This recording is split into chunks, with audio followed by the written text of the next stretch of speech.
ವೀಕ್ಷಕರೇ, ನಮ್ಮ ಚಳ್ಳಕೆರೆ ಟಿವಿಗೆ ಸ್ವಾಗತ. ಇಂದಿನ ಪ್ರಮುಖ ಸುದ್ದಿ. ಚಳ್ಳಕೆರೆ ತಾಲೂಕಿನ ನಗರ ಹಾಗೂ ಗ್ರಾಮೀಣ ಭಾಗಗಳಲ್ಲಿ ಪಡಿತರ ಅಕ್ಕಿ ಮತ್ತು ರಾಗಿಯನ್ನ ಅಕ್ರಮವಾಗಿ ಖರೀದಿಸಿ ಕಾಳಸಂತೆಯಲ್ಲಿ ಮಾರಾಟ ಮಾಡಲಾಗುತ್ತಿದೆ ಎಂದು ಆರೋಪಿಸಿರುವ ಕರ್ನಾಟಕ ರಕ್ಷಣಾ ವೇದಿಕೆಯ ತಾಲೂಕು ಘಟಕ ಈ ದಂಧೆಗೆ ಕಡಿವಾಣ ಹಾಕುವಂತೆ ಆಹಾರ ಇಲಾಖೆಗೆ ಮನವಿ ಸಲ್ಲಿಸಿದೆ. ಪಡಿತರ ಅಕ್ಕಿಯನ್ನ ಕೆಲವರು ಮನೆ ಮನೆಗೆ ತೆರಳಿ ಕೆಜಿಗೆ 12 ರಿಂದ 13ರಂತೆ ಖರೀದಿಸಿ ಹೆಚ್ಚಿನ ಬೆಲೆಗೆ ಮಾರಾಟ ಮಾಡುತ್ತಿದ್ದಾರೆ.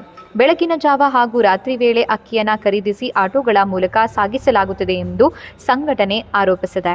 ಬಡವರು ಮತ್ತು ನಿರ್ಗತಿಕರಿಗೆ ಆಹಾರ ಭದ್ರತೆ ಒದಗಿಸುವ ಉದ್ದೇಶದಿಂದ ಜಾರಿಗೊಳಿಸಿರುವ ಪಡಿತರ ವ್ಯವಸ್ಥೆ ದುರುಪಯೋಗವಾಗದಂತೆ ಅಧಿಕಾರಿಗಳು ಕಟ್ಟುನಿಟ್ಟಿನ ಕ್ರಮ ಕೈಗೊಳ್ಳಬೇಕು ಎಂದು ಒತ್ತಾಯಿಸಿದೆ. ತಪ್ಪಿತಸ್ಥರ ವಿರುದ್ಧ ಕ್ರಮ ಕೈಗೊಳ್ಳದಿದ್ದರೆ ಮುಂದಿನ ದಿನಗಳಲ್ಲಿ ಉಗ್ರ ಹೋರಾಟ ನಡೆಸುವುದಾಗಿ ಎಚ್ಚರಿಸಿದೆ.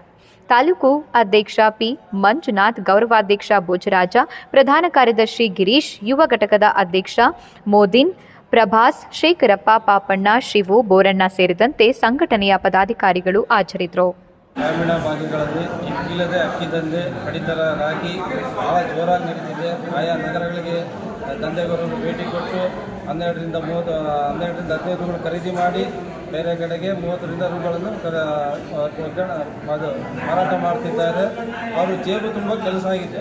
ಬೇಸರದ ಸಂಗತಿ ಏನೆಂದರೆ, ಮಾನ್ಯ ಮುಖ್ಯಮಂತ್ರಿ ಸಿದ್ದರಾಮಯ್ಯ ಅವರು ಯೋಜನೆ ತಂದರು, ಆದರೆ ಇದು ದಂಧೆಕೋರರ ಯೋಜನೆ ಆಗಿಬಿಟ್ಟಿತ್ತು. ಅದೇ ಭಾಳ ಬೇಸರ ಆಗ್ತಿದೆ. ಇದಕ್ಕೆ ಆದಷ್ಟು ಬೇಗ ಆಹಾರ ಇಲಾಖೆ ಕಡಿವಾಣ ಹಾಕಬೇಕು. ಇಲ್ಲದಿದ್ದ ಪಕ್ಷದಲ್ಲಿ ಕರ್ನಾಟಕ ರಕ್ಷಣಾ ವೇದಿಕೆ ಪ್ರವೀಣ್ ಶೆಟ್ಟಿ ಬಡದಿಂದ ಉಗ್ರ ಹೋರಾಟ ಹಮ್ಮಿಕೊಳ್ಳಲಾಗ್ತದೆ. ಎಲ್ಲಿ ಮಾರಾಟ ಆಗ್ತದೆ? ಎಲ್ಲ ಮಾಹಿತಿ ಗ್ರಾಮೀಣ ಭಾಗದಲ್ಲಿ ಮತ್ತು ಸಿಟಿಯಲ್ಲಿ ಎಲ್ಲ ಭಾಗದಲ್ಲಿ ಪಟ್ಟ ಅಧಿಕಾರಿಗಳ ಗಮನಕ್ಕೆ ತರಬೇಕಂತ ನಾವು ಇವತ್ತಿನ ದಿವಸ ಇಲ್ಲಿ ಬಂದಿದ್ದೀವಿ. ಗಮನಕ್ಕೆ ತಿಳಿಸಿದ ಮೇಲೆ ಮುಂದಿನ ದಿನದಲ್ಲಿ ಅದೇ ರೀತಿ ಇದಾದರೆ ಅವರನ್ನು ನಾವು ಕಡಿವಾಣ ಹಾಕ್ತೀವಿ. ಅದಕ್ಕೆ ಸಂಬಂಧಪಟ್ಟ ಅಧಿಕಾರಿಗಳ ಗಮನಕ್ಕೂ ತಂದಿದ್ದೀವಿ. ಇಷ್ಟು ನಾವು ಹೇಳಕ್ಕೆ ಇಷ್ಟಪಡ್ತೀವಿ. ಭಾಳ ಬೇಸರ ಸಂಗತಿ. ಈಗ ಮಳೆ ಇಲ್ಲ, ಭಾಳ ಜೋರಾಗಿ ನಡೀತದೆ ಪಡಿತರ ಅಕ್ಕಿ. ಗ್ರಾಮಾಂತರದಲ್ಲಿ ಕೂಡ ನಡೀತಿದೆ, ಇಲ್ಲಿ ನಗರದಲ್ಲಿ ನಡೀತದೆ ಸರ್. ಆಹಾರ ಇಲಾಖೆ ಕ್ರಮ ಕೈಗೊಳ್ತಿಲ್ಲ, ಏನು ಕ್ರಮ ಇಲ್ಲ. ಅದಕ್ಕೆ ಮೇಡಮ್ ಭೇಟಿ ಮಾಡಿದ್ವಿ.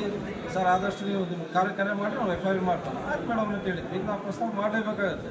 ಮನೆಗೆ ಕೊಟ್ಟು ನಮ್ದು ಕೆಲಸ ನಾವು ಮಾಡ್ತೀವಿ. ನಾವು ಎಲ್ಲೆಲ್ಲಿ ಸಿಗ್ತಾವೋ ಫೋನ್ ಮಾಡಿ ಕರೆಸ್ಕೊಂತೀವಿ. ಮೇಡಮ್ ತೋಟಗಳಿಗೆ ನಡೀತಿದೆ ಅಂತ ಹೇಳಿದ್ವಿ. ಎಲ್ಲರೂ ಕಡಿಮೆ ಹಾಕಿ ಹೇಳಿದ್ವಿ.